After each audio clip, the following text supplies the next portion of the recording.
guys, so we are on the Shoshone Trail out to the Shoshone viewpoint in the Grand Canyon. Just driving along and found it. Supposedly it's about a mile long and it's a groomed trail, so it's not real rough or not rocky. And pet friendly, which is a huge deal for us. You guys know that. So we just passed some folks and they said, hang on.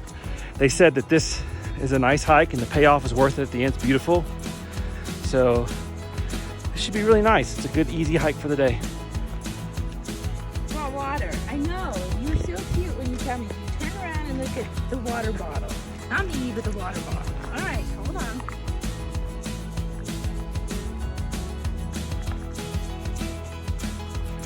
Since we've been up here, water for your dogs while you're anywhere, and I mean anywhere. I don't care if you're just going out on the town, to a restaurant, to the little villages or whatever, to do some shopping. If you bring your dogs with you, bring water.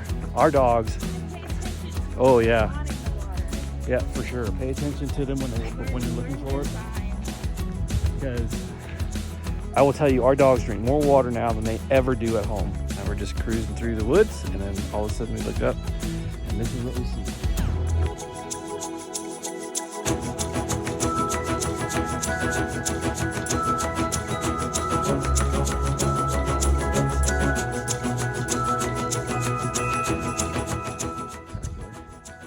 What do you think? Yeah. Right now there's nobody here. It's November 6th. At 1 p.m. And this is the view from where we are sitting.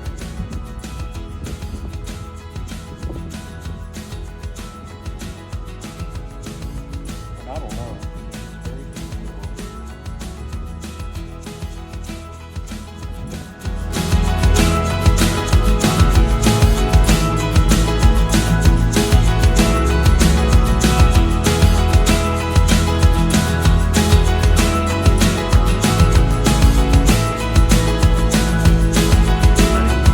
We are getting ready to finish up our hike out to Shoshone Viewpoint in Grand Canyon National Park. And on our hike out, we wanted to share a message with you. Recently, while we were in the Sedona area, our dogs had problems with their paws. And in previous stays, we'd been in places where there was a lot of what's called a foxtail. And they're like little seedling things that burrow up into their paws. They get in the fur. They get in their between their toes, their paws, and their armpits, in their nail ears, beds, and sometimes their nose and their throat. And so we noticed that our dogs were really getting after their paws, chewing and licking, and they were getting really raw and irritated. So when we got to Sedona, we had to take them into a veterinary clinic, and we use a pet plan through the Banfield Pet Hospitals, which are typically connected to the Petsmarts. We are not sponsored by them. We are just giving you this message. So as we walk out from our hike, we want to share with you the message that we got from our vet while we were here on the road. And while they had them and they took care of their paws, they also did their annual checkup. So it is possible to travel and still maintain your pets without going and trying to through the hassle of finding a vet on the road. We learned about the Banfield pet insurance plan when we were full-time, so it made it super easy to be able to keep up with all their records, and when you go to any Banfield anywhere, they're able to pull up all of their records, so you don't have to keep a copy around with you necessarily. And we've never had a problem with the vets. I mean, and typically what's nice is they also have Saturday appointments. All right, so guys, we are going to leave you with that as we walk out, and we'll share this message from a Banfield veterinarian. So just wanted to real quick, like if we're traveling with pets, like recommendations for being safe, especially for traveling in the desert, things to look out for. Yeah, I mean, certainly you could, the booties that you guys had mentioned, you could use those. You know, certain areas of the country, you have to worry about your foxtails here can get embedded in, you know, in their paws and in their hair coat. Definitely want to get those out as soon as you notice them so that they don't get embedded further. Certainly with traveling, it is always a good idea to, if you do have a Banfield plan, that makes it convenient for other Banfields to access their records so they know any past history. But also wherever you're going to, it's always a great idea to know where Local emergency vets, veterinarians are, especially or after hours emergencies, because you never know when things are going to happen. And it's always a good plan to have that in place. A biggie too, out in the Southwest in the summer months, even when it may not seem as hot to us, but pets overheat much more easily than us.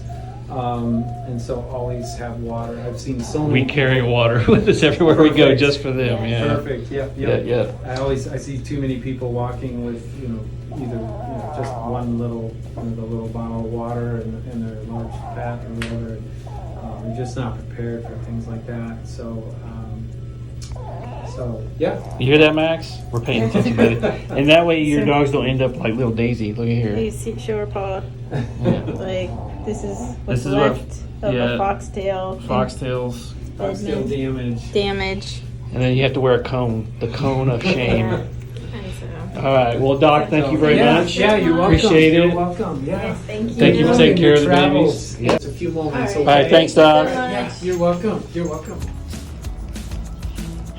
He looks so excited right now. He looks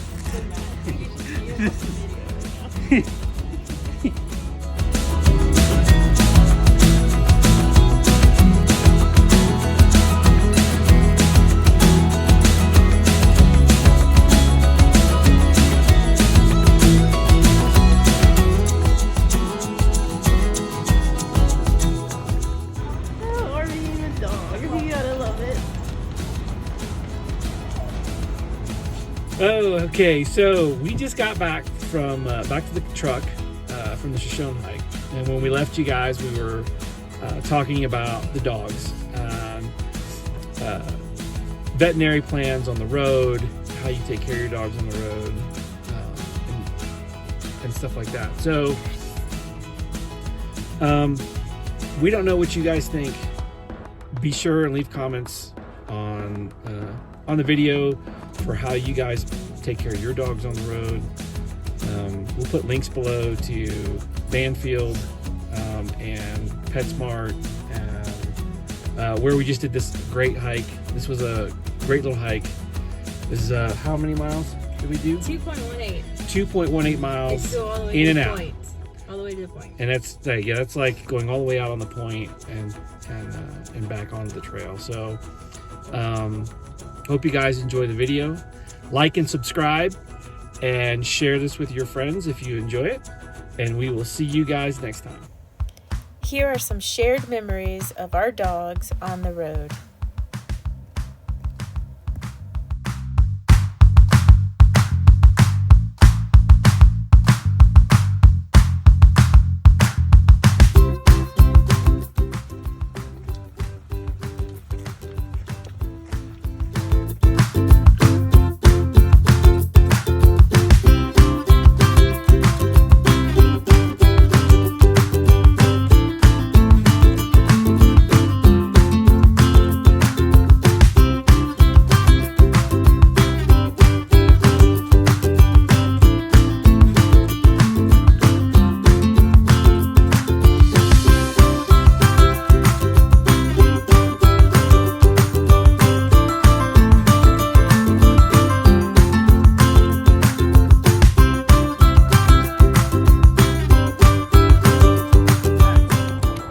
Max. Wide-eyed. Hey, Daisy.